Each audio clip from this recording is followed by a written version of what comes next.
कधीच नाही चुकणार तुमचे फेवरेट टीव्ही शोज झी5 सोबत, तेही एकदम फ्री।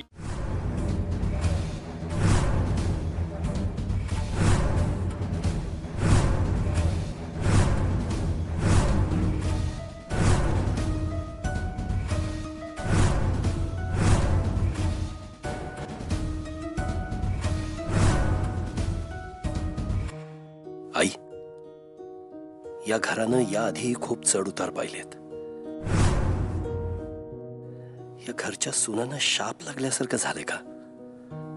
अधिपतीला जेव्हा आईची नितांत गरज होती तेव्हा चारू त्याच्यापासून दुरावली। आता चारू परत आली आहे तर अक्षराला असं काहीतरी झालंय। खरं तर मनाला पटत नाहीये तिला वेड लागलंय असं म्हणणं, पण ती असं वेड्यासारखं का वागते तेही कळत नाही। जिने मला आजारातून बाहेर काढलं, आज तिच्यावर ही वेळ यावी हे सतत खातंय मनाला। त्या मनस्थितीत तिच्याशी बोलूही शकत नाही। आई, तिला जे काही झालंय त्यातून तिला लवकर बरं कर।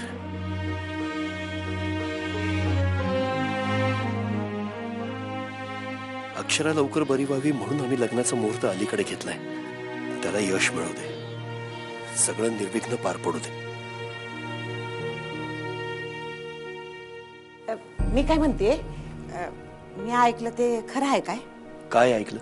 मुहूर्त अलीकडे घेतायसा, पण समधी कामं येत होतील ना व? आई, आता पाण्यात पडलोय म्हटल्यानंतर हातपाय मारायला हवेत ना। ते आहेच म्हणा। गुरुजींशी बोलणं झालं काय? चारू सगळं सांभाळेन म्हणते।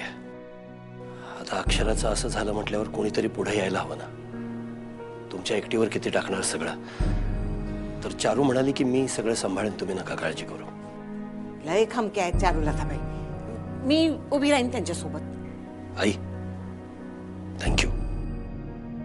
भुवनेश्वरीच्या परोक्ष तुम्ही आमच्यासाठी हे सगळं करताय, हे खूप महत्वाचं आहे आमच्यासाठी, मोलाचं आहे। हे बघा, सत्य स्वीकारायलाच पाहिजे। आता चारुलताबाई तुमच्या लग्नाची बायको आहेत। आता परत त्यांच्याशीच लगीन करायचं म्हणल्यावर आडवं येऊन कसं चालल? आपण एकाच घरात राहतो, एकमेकांचे हात हातात घेऊन चालायला लागतंय बघा। मंगल कार्य आहे, मंगलच व्हायला हवं। खरं आहे तुमचं। आणि आई, शेवटी आई अंबाबाई आहे ना आपल्या पाठीशी, ती सगळं नीट सांभाळून घेईल। एक विचारायचं होतं, विचारा ना। तुम्ही लग्नाचं मुहूर्त अलीकडे घेतायसा हे अधिपती आणि सुनबाईला माहिती आहे ना व? नाही म्हणजे अधिपतीची परवानगी नसेल तर मग कसं काय होणार? मी बोलेन अधिपतीशी। झी5 ॲप डाउनलोड करा आणि पहा सर्व एपिसोड्स एकदम फ्री।